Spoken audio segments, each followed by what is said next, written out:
पितरों की 3 बेटियां, तीनों से गलती हो गई। आप शिव मंदिर में जाएं, कोई गलती ना हो, जल चढ़ाएं, मना नहीं, छींटा ना लगे, धीरे धीरे चढ़ाइए। और एक बात अच्छे से ध्यान में रखिएगा, शिव मंदिर से जब भी वापिस आए, जल चढ़ाकर अपना फर्ज पूरा अदा कर कर। फर्ज से मतलब जब शिव मंदिर से वापिस आए, जो पत्ती, बेलपत्री, फूल शिव जी पे चढ़े थे वो नीचे शिवलिंग पे से नीचे गिर गए हो। एक शिवलिंग रखा है, लाना मिट्टी वाला, लाइए जरा उठा के। अब छत्तीसगढ़ में कथा चल रही, थोड़ा ध्यान से सुन लोगे एकांतेश्वर शिवलिंग का पूरा वृतांत। तो आप लोग जो पशुपति व्रत कर रहे हो या कोई भी उपास करते हो, कई लोग कहते हैं हमने करा नहीं हुआ। क्यों नहीं हुआ? उसमें हमारी गलतियों को हमें छांटना। ये देखिए,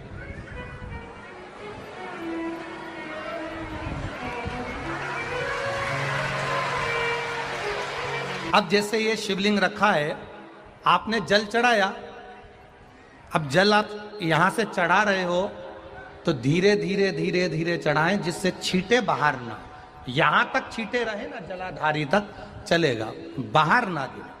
और एक बात का स्मरण रहे, यदि बेलपत्री, फूल, पत्ती जल चढ़ाने के बाद ये सब अगर नीचे गिर जाए, जलाधारी पर गिर गया या नीचे उतर गया, तुम्हारा पूरा जल चढ़ जाए, तुम्हारे पास में चंदन नहीं है, अबीर नहीं है, गुलाल नहीं है, कुछ भी नहीं हो, तो भी अपने हाथ की 3 उंगलियों से रेखा 3 खींचकर और फिर जो माला आदिकादिक भगवान की रखी थी उसी से भगवान का वापिस पूरा श्रृंगार कर कर फिर वापिस आइए, भगवान को पूर्ण श्रृंगार।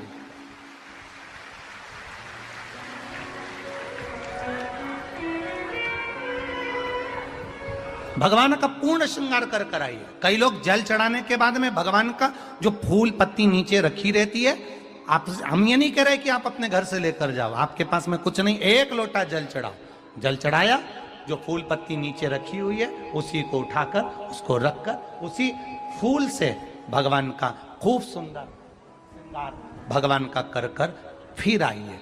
क्यों? शिव का जब हम श्रृंगार कर कर आते हैं, माता पार्वती जी ने देवाधिदेव महादेव का श्रृंगार किया है, आप लोगों के स्मरण में होगा। राम जी ने माता जानकी का श्रृंगार किया है। रामचरित सुनिए कथा, रामायण सुनिए आप लोगों ने, रामायण सुनी होगी तो उसमें माता बैठी हैं शिला के ऊपर और भगवान राम उनका श्रृंगार कर रहे हैं, एक कौवा आता है वो चोंच मार कर जाता है, ये सारा वृतांत आप लोगों ने श्रवण किया है। तो राम जी माता सीता का श्रृंगार करते हैं, भगवान कृष्ण राधा जी का श्रृंगार करते हैं। केवल एक देव अधिदेव महादेव की कथा ऐसी है जिसमें पार्वती जी शिव जी का श्रृंगार करती है। शिव का श्रृंगार किस लिए? क्यों? कहा जल चढ़ाने के बाद वहीं पर पड़ी हुई पत्ती से, फूल से, जो चढ़े हुए फूल हैं, चढ़ी हुई पत्ती है, चढ़ा हुआ निर्माल्य है, जो भी शिव जी का है, उसी को धोकर वापिस भगवान का श्रृंगार कर कर आना चाहिए। किस लिए? कि हे भोलेनाथ, जब मैं इस संसार सागर से जाऊं, अखंड सुहाग लेकर पूरी श्रृंगार कर कर इस धाम से जाऊं, ऐसी कृपा बना। जो पढ़ाओ, जो पढ़ाओ, चंदन नहीं है, हाथ से चंदन का स्मरण होना चाहिए।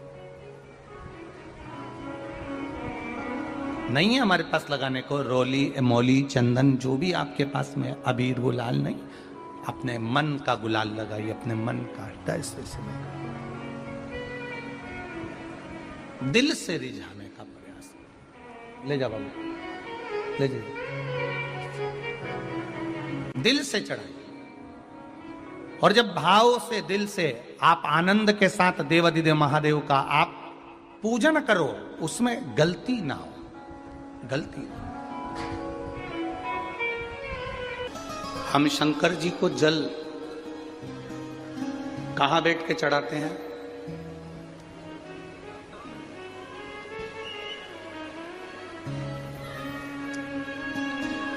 बोलो बोलो, जन्म के बोलो जरा। वैसे तो जो शिवलिंग होता है उस शिवलिंग के आसपास कहीं पर भी बैठ जाओ जहां से जल बहता है, बस उस स्थान को छोड़कर।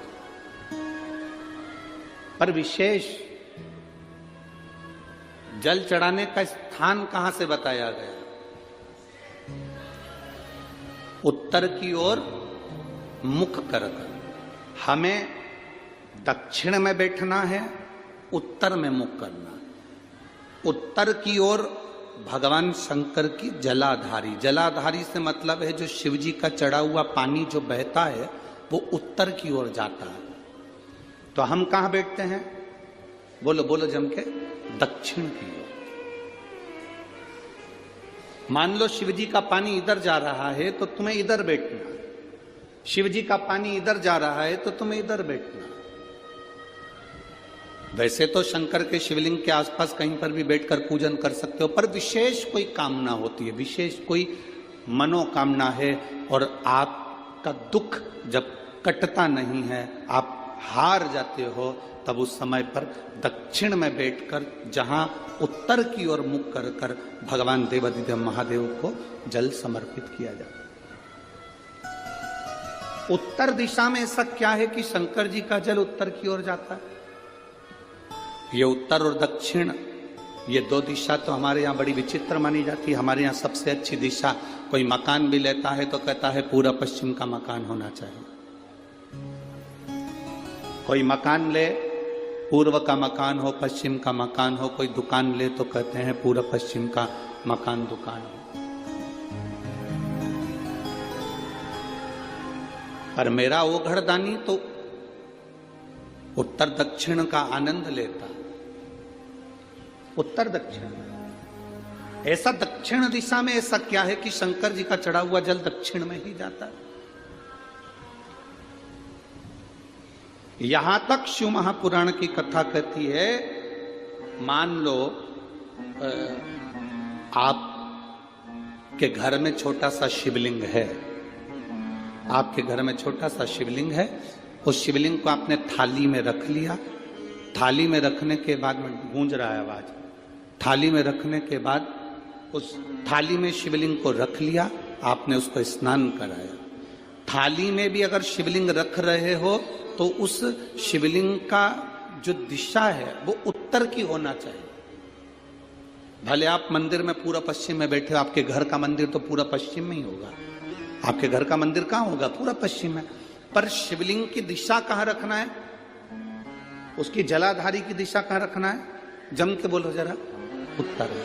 आप मंदिर में पूरा पश्चिम में बैठो, आपके घर के मंदिर में आप पूरा पश्चिम में बैठ के पूजन करो, क्योंकि आपका मंदिर पूरा पश्चिम ही होगा।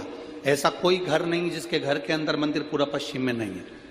आप पूरा पश्चिम में बैठो, पर शिवलिंग को थाली में भी रखो तो उसकी जलाधारी उत्तर की होना चाहिए।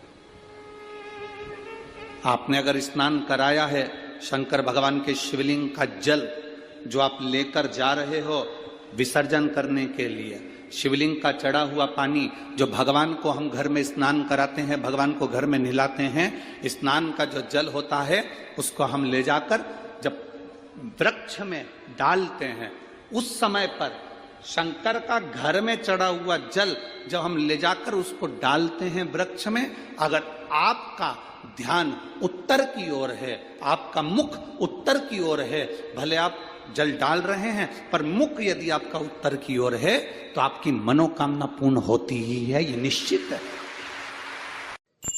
मित्रों, अगर वीडियो अच्छी लगी हो तो वीडियो को लाइक करें, शेयर करें, कमेंट करें और अगर चैनल पर पहली बार आए तो चैनल को सब्सक्राइब करने के बाद बेल आइकन दबा दें ताकि आने वाली वीडियो की नोटिफिकेशन आपको तुरंत मिल जाए। वीडियो देखने के लिए धन्यवाद।